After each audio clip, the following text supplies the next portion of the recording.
వారి దివ్య ప్రేరణతో లోక కళ్యాణార్థం నిత్యం అనేక పూజలు వ్రతములు జరుపుకుంటాం. ఆ తల్లి కరుణతో మనల్ని కాంచినప్పుడు సకల ప్రాణికోటికున్న సమస్త దుఃఖాలు తొలగిపోతాయి, మహదైశ్వర్యాలు పొందుతాం, శత్రు నివారణం జరుగుతోంది, సర్వాభీష్ట సిద్ధి జరుగుతోంది. యాదేవీ సర్వభూతేషు శక్తి రూపేణ సంస్థిత నమస్తస్మై నమస్తస్మై నమో నమః అని సమస్త ప్రాణికోటిలోనూ శక్తి రూపంలో ఉన్న దేవిని నమస్కరిస్తాం. ఆశ్వీజ శుద్ధ పాఠ్యం నుంచి నమ్మవారికి అమ్మవారిని ఆరాధిస్తున్నాం. అదిగో నవరాత్రులు, అదే దసరా, అదే శక్తి మహోత్సవం.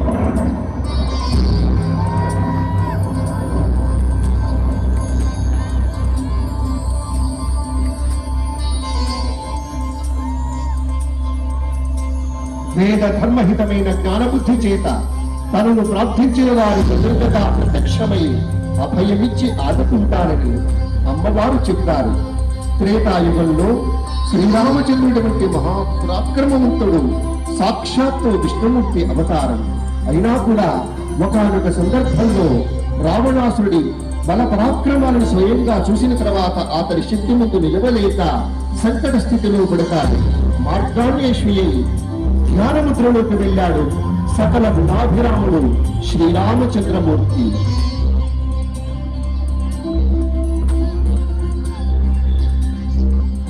సంకట స్థితిలో పడ్డ శ్రీరామచంద్రమూర్తి జాంబవంతుని సూచన మేరకు రావణుణ్ణి వధించడానికి కావలసిన శక్తిని సమకూర్చుకునేందుకు సమస్త శక్తి స్వరూపిణి అయిన దుర్గామాతను సేవించబోరటం, అందుకు విశేషమైన 108 నీలి కమల పుష్పాలతో సేవించడానికి సిద్ధమవుతాడు.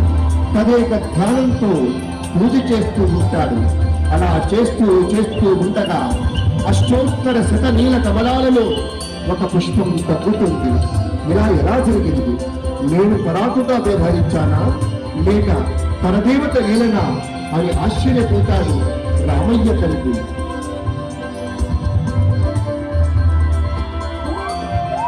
ధర్మానికి, సత్యానికి, న్యాయానికి ప్రతీకగా నిలిచిన వాడు రామచంద్రమూర్తి. అటువంటి రామభద్రుని దివ్యత్వాన్ని, ఆదర్శాలను ఎన్నో విధాలుగా కీర్తించారు వాక్యేయకార వాచస్పతులు.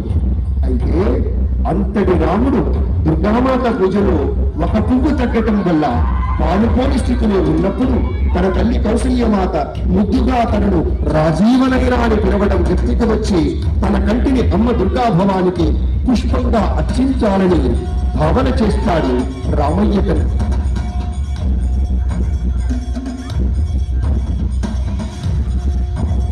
తదేక దీక్షతో, అంకిత భావంతో, సర్వం సకలం సమస్తం శ్రీమాతయే అన్న భావనతో పూజకు సిద్ధమైనప్పుడు ఒక్కొక్కసారి ఆటంకం ఏర్పడవచ్చు. అది కూడా అమ్మ లీలగానే భావించి తన కర్తవ్యాన్ని, తన ధర్మాన్ని విడవకుండా ఆచరణలోకి వెళ్లి ఆరాధన కొనసాగిస్తే అంతటి జగన్మాత దిగి వస్తుంది. కుసుమ కోమలమైన చరణాల కాంతితో లోకమంతా కూడా అంగవర్ణమై మెరిసిపోయినట్లుగా అవుతుంది. నీ పాదం లేనిదే నేనేమైనా చేయగలనా? నీ పాద సన్నిధికి చేరక నీకు చేరువనై నీ చరణామృతమే మధురమైన సత్పథముగాదా అన్న భావనతో భక్తితో కళ్ళు చెమ్మగిల్లుతాయి.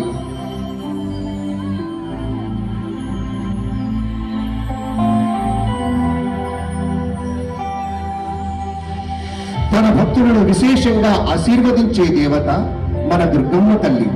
దుర్గామాత గుణగణాలు, కీర్తిని, శౌర్యాన్ని అనేక విధాలుగా కీర్తించి తరించారు సారస్వత మూర్తులు.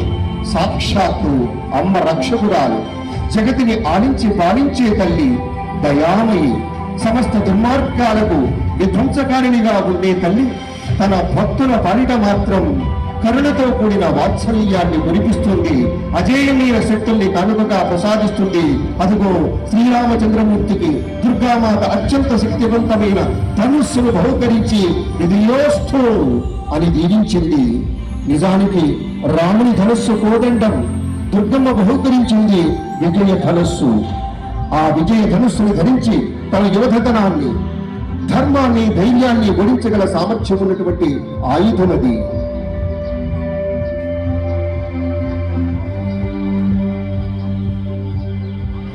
సీతా మహాసాధ్వని రావణుని చరణించి విముక్తం చేయడానికి లక్ష్మణ హనుమత్ సమేత వానరసేనతో కలిసి లంకపై దండెత్తాడు రామయ్య. రావణుడేనే సామాన్యుడు కాదు, మహాశక్తివంతమైన యోధుడిగా అనేక ఆయుధాలు, ధనస్సులు, మాయా విద్యను ప్రదర్శిస్తే ధర్మమూర్తి అయిన మర్యాద పురుషోత్తముడు ధీరోదాత్తుడు రామచంద్రమూర్తి దుర్గమ్మ తల్లి బహుకరించిన విజయ ధనుస్సుతో రావణుని యొక్క శిరస్సులను తెగనరికేందుకు రామబాణాన్ని గురిచూసి వదిలాడు. అదుగో రామబాణం.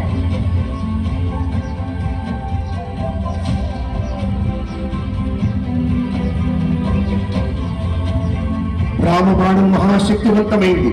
దుష్టశక్తులను దివ్య ప్రభావాన్ని చూపేటువంటి తిరుగులేని అస్త్రం. అసాధారణ శక్తి కలిగింది. శత్రువుల్ని సునాయాసంగా ఓడించగలిగింది. కాబట్టి రామబాణం నేరుగా రావణాసురుడి నాభీస్థలానికి తాకింది.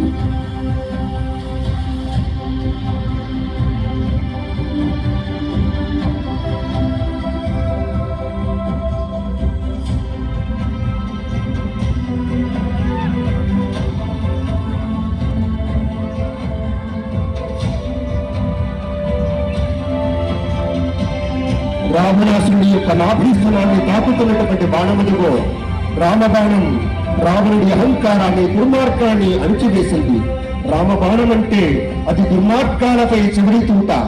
రావణుడు ఎంత బలవంతుడైనా అంతము వాల్సిందే ఆ రామబాణానికి.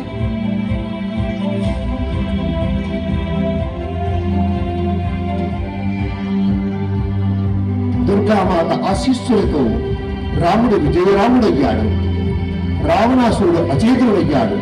అంటే భక్తి లేనిదే శక్తి ఉండదు అనే సందేశం అంతర్లీనంగా దృగ్గోచరమవుతుంది ఈ సంఘటన ద్వారా. జయ శ్రేయో భూమి, జయ రామ జనకనాథ, జయ శ్రీరామయ్య అని కొలిచింది లోకం.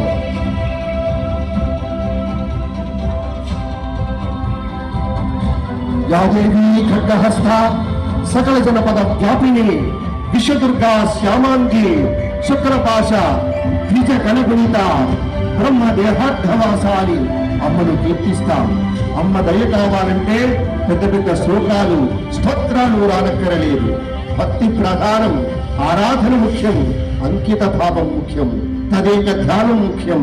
ఓం దుం దుర్గాయే నమః అన్న ఒక్క మంత్రం చాలు అమ్మ కరుణ మనపై ప్రసరించడానికి. భవానీ దీక్షలో ఎందరెందరో భక్తులు ఇంద్రకీలాద్రికి తరలి వచ్చి అమ్మ పాదాలపై మోకరిల్లుతారు.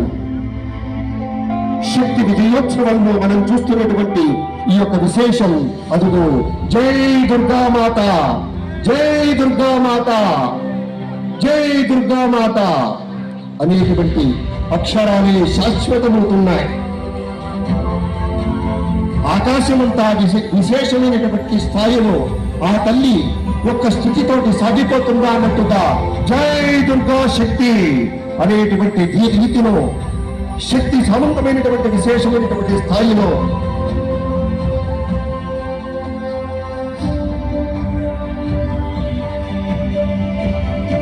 లోకా సమస్త సుఖినో భవంతు, త్రైలోక్యం మంగళం కురు, సర్వే జనా సుఖినో భవంతు అని పుణ్య ఆర్యావర్తంలోనే చెప్పుకున్నాం. ఇప్పుడు చెప్పుకుందాం. అందరికీ శుభాకాంక్షలని మళ్ళీ మళ్ళీ నా పేరిట శాశ్వతమై నిలిచిన ఇంద్రకీలాద్రి సాక్షిగా స్త్రీ శక్తి ఉత్సవాన్ని జరుపుకోవటం, శక్తి విజయోత్సవంగా నామకరణం చేయటం మరింత ముదావహంగా ఉంది. తామగ్నివర్ణం తపసాజ్వలనే వైరోచనే కర్మఫలే చతుష్టాం దుర్గాం దేవీం శరణమహం ప్రపద్యే సుతరసితరసే నమః.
ఇది శక్తి విజయోత్సవం కాబట్టి శక్తి తాలూకు విజయాల గురించి ముద్రించుకున్నాం.